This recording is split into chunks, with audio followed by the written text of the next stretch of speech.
Les amis, bonjour. On se retrouve pour notre 90e économiser et partager. Et aujourd'hui, on va voir un produit, une licence et une marque qu'on voit très peu. On va voir le fabricant Kinetiquette. Alors, Kinetiquette, on avait déjà fait un personnage de King of Fighters une fois. Une statue qui était en 1/6, si je me souviens bien, était relativement petite. Aujourd'hui, on voit une très grosse réalisation de ce fabricant, puisqu'on va voir le personnage de Guise, donc Guise, le gros antagoniste de Terry Bogard dans Fatal Fury et qui est du coup représenté bien sûr dans KOF. Au 1/4, une statue franchement très impressionnante. Je ne m'attendais pas du tout à recevoir quelque chose comme ça. C'est vrai que la 1/6, elle devait faire je dirais une vingtaine de centimètres de haut sur 25-30 de long et 3-4 kg. Là, on est sur un petit bébé de 30 kg. Donc quand même le poids déjà d'une très grosse Prime One Studio 1/3. Et une statue qui fait du coup 50 cm de profondeur et qui doit en faire facilement 60 de haut, que je n'ai d'ailleurs, vous le remarquez, pas mis sur mon plateau tournant, puisqu'avec la résine translucide par-dessus, j'avais quand même un peu peur de l'équilibre, on va dire. Alors, Kinetiquette, je les connais extrêmement peu, tellement peu que je me suis d'ailleurs trompé sur cette pièce. Je m'excuse d'ailleurs une nouvelle fois auprès de Nicolas qui nous permet de voir cette pièce, puisqu'en fait cette statue était elle aussi déstockée chez mon fournisseur avec une remise comme les autres, mais en fait j'avais absolument pas du tout suivi l'histoire et c'est ma faute parce que j'ai pas pris le temps pour le coup de vérifier, je suis entièrement fautif. Je pensais en fait commander et recevoir d'origine un diorama 1/6 du coup de Terry contre Guise. Par la suite, Nicolas a fait des recherches de son côté et m'a précisé qu'il s'agissait d'une 1/4, qu'il était du coup très content de faire l'acquisition du diorama.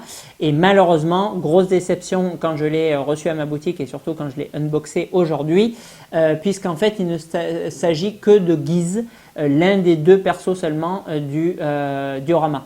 Alors, c'est vrai que, voilà, ne connaissant pas le fabricant et m'étant trompé d'origine sur l'échelle, bon, voilà, là on était du coup sur une pièce à 820 € hors livraison. Bon, un diorama 1/6 pour 820 €, c'est quelque chose qui me semblait assez cohérent. Ensuite, bon, quand on a vu que c'était du 1/4, encore une fois, voilà, du 1/4, on l'a vu avec le Buster versus Hulk de Sideshow, voilà, où c'était une pièce à 600 € je crois en économisé et partagé. Bon, il peut y avoir des petit diorama 1/4, pourquoi pas à 800 €, ça peut paraître cohérent. Et en fait, bon, c'est sûr que quand j'ai reçu le carton et déballé le bébé, voilà, bien évidemment, bon, on peut comprendre qu'une pièce de cette taille, même fortement remisée, elle ne peut pas se trouver à 400 €. Voilà, donc bon, tout ça pour expliquer que du coup, Nicolas était bien sûr déçu, puisqu'il est avant fan, et ça se comprend, de Terry Bogard et pas de Guise, puisqu'il est quand même plus populaire et plus charismatique, et que du coup cette statue, alors on a pas mal échangé ensemble, on n'est pas encore sûr à 100% de ce qui va se passer, mais cette statue va être très certainement disponible. Donc si quelqu'un est très fan de Guise, souhaite acheter cette réalisation qui franchement pour le coup vaut son prix à elle seule quand on l'a devant les yeux, il sera probablement disponible à la fin de la vidéo. Voilà. Donc, Kinetiquette, ils sont du coup spécialisés dans ces licences de combat. Ils sont diffusés par Sideshow principalement et ils sont du coup un petit peu proposés en Europe, là par le biais de PBM Express ou très certainement aussi Deo. Alors, on est quand même sur un tout autre level du premier coffre qu'on avait vu, puisqu'encore une fois, en plus d'être petite, bon, on avait des difficultés d'emboîtement. On avait des résines qui étaient bien sculptées mais sans plus. On n'avait pas d'effet de résine translucide. Enfin, on avait une petite statuette sympathique. Là, on a quand même quelque chose de très beau niveau. Quelque chose qui est pour moi largement supérieur à du Sideshow et qui va avoisiner du Prime One, je dirais. La résine translucide de l'attaque la plus puissante de Guise, elle est absolument magnifique. Elle rappelle d'ailleurs énormément celle qui est employée par Prime One sur les DBZ, sur Vegeta et sur Goku. On a du coup une base teinte blanche pour le début de l'aura et qui part du coup sur un bleu totalement translucide et sans aucune bulle d'air pour le reste de l'attaque, avec en plus un mouvement qui est quand même d'une part assez technique, on a une prouesse technique qui est assez poussée, et d'autre part qui va être vraiment, vraiment impressionnant parce que vous avez, si on prend la courbe en compte, je pense 70 à 80 cm de résine translucide qui viennent créer du coup cette attaque de guise, et franchement, bon, c'est quand même assez époustouflant. J'ai d'ailleurs déballé du coup la flamme pour enlever tous les petits polystyrènes avec ma femme, et elle s'est exclamée encore une qui a l'air petite. Voilà. Bon, c'était ironique du coup. Voilà, donc c'est quand même, bon, même en ayant l'habitude d'unboxer des 1/3, franchement, c'est une statue qui est quand même assez impressionnante. À côté de ça, on a du coup une deuxième aura qui va reprendre un peu le principe de la première avec un démarrage blanc peint et finir sur du bleu très clair. Et on a un système de light-up que je vais essayer de vous connecter du coup dans le zoom. Donc bon, là quand je tourne, je ne l'ai pas encore allumé, mais si ça fonctionne, vous l'aurez du coup en petite vignette qui vient du coup illuminer et renforcer cet effet un peu pulse qu'on peut retrouver encore une fois sur les DBZ de Prime One.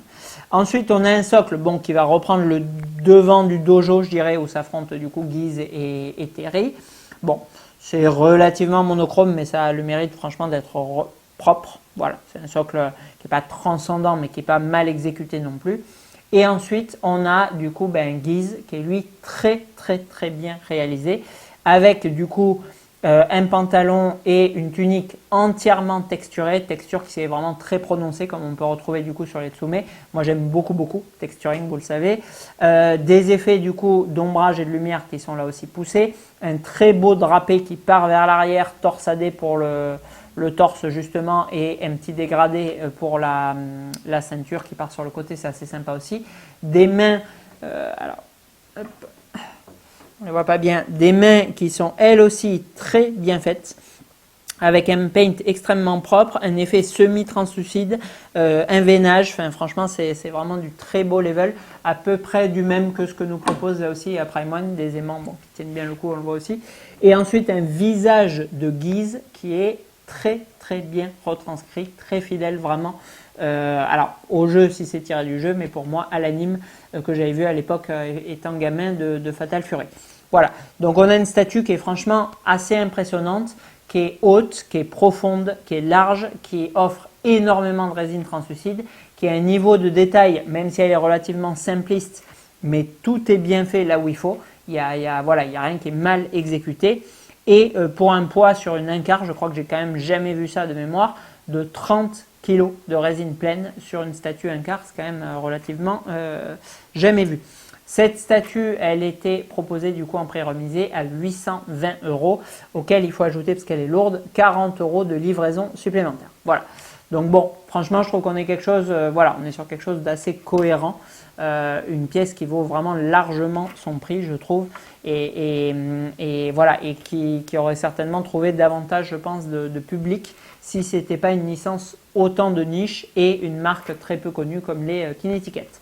Alors, en rendu global, franchement, en prenant en compte le 1/4, et là je sors justement de statut Sideshow, alors encore une fois, ce n'est pas une critique pour Sideshow, mais c'est ce que j'expliquais à Nicolas. Bon, c'est sûr que quand on voit une Cara Dune comme ça, pour 500 €, je crois que c'était un truc du style, ou même le Mandalorian, malgré qu'il soit classe, mais qui était comme ça et comme ça, pour, je crois, aux alentours de 600 ou 650 €, et encore, bon, avec des prix remisés. Oui, c'est sûr que là, on a une statue qui fait pas le double en hauteur, mais pas loin, sans problème le double en largeur, et 4 fois la profondeur des autres. En poids, on est sur 6 fois plus lourd, si ce n'est pas 7 ou 8 quand on prend le poids de Cara Dune, pour 200 € supplémentaires. Donc bien sûr, voilà, on a un rapport qualité-prix qui est extrêmement bon.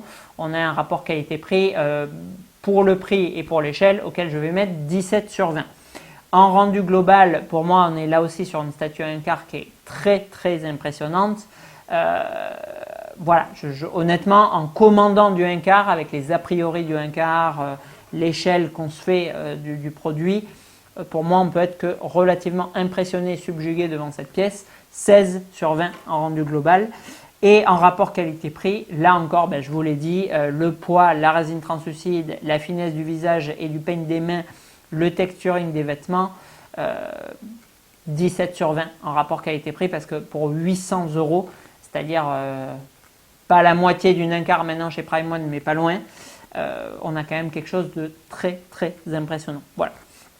Donc, on a un statut dans son ensemble, moi que je trouve très réussi. Alors oui, Fatal Fury, King of Fighters, bon, c'est un marché qui est quand même très asiatique, un marché qui est un peu pour les puristes quarantenaires, cinquantenaires même, puisque voilà, on va retrouver ces jeux sur borne d'arcade, sur les consoles Neo Geo, sur des choses qui sont peu connues du grand public.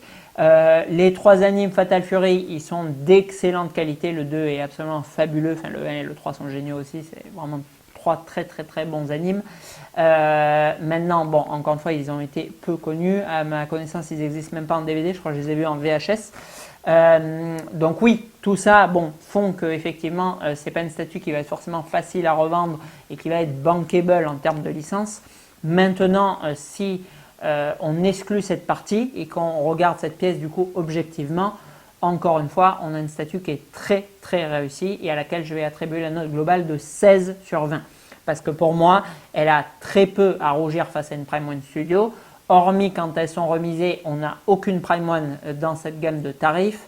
Et on n'a encore une fois pas de faute d'exécution sur cette pièce. Que ça soit voilà, le sculpte, que ça soit la pose, que ça soit la fidélité au personnage, à l'esprit du perso. C'est vrai que Guise, il est toujours impassible, il bouge un doigt, il atomise tout le monde. Bon, il n'y a vraiment que quand il affronte Terry qui fait cette immense attaque. C'était une très bonne idée, je trouve, de représenter du coup cette pièce comme ça. Et en plus, esthétiquement, voir cette grande vague de résine translucide dans lequel, au travers duquel la lumière va passer et de cette amplitude, c'est pour moi vraiment très très beau, quoi. Donc voilà, donc je trouve que c'est une pièce qui mérite vraiment, vraiment 16 sur 20 en note générale. Donc je remercie vraiment beaucoup Nicolas pour 3 raisons. La première, c'est d'avoir participé à ce 90e économisé et partagé. La seconde, c'est de nous permettre de voir différentes pièces par sa fidélité au travers des économisés et partagés. Donc ça aussi, encore une fois, merci beaucoup à ceux qui d'une fois achètent, mais d'autres fois reviennent et me refont confiance au travers d'autres statuts, parce que c'est quand même différent de personnes qui passent, qui font coucou et qui font un one-shot. Et surtout, merci beaucoup pour sa grande compréhension et je suis désolé pour la déception, parce que c'est vraiment pas le but de ces économisés et partagés qu'il a de ce diorama. Je vais essayer de trouver Terry, comme je l'ai dit, mais j'y crois vraiment pas trop. Donc voilà, donc cette statue sera très certainement disponible pour quelqu'un d'autre, si quelqu'un souhaite l'acquérir. Voilà. Merci encore à Nicolas, merci à Kinetiquette d'avoir fait cette réalisation et on se retrouve très certainement prochainement pour d'autres Prime One. À bientôt.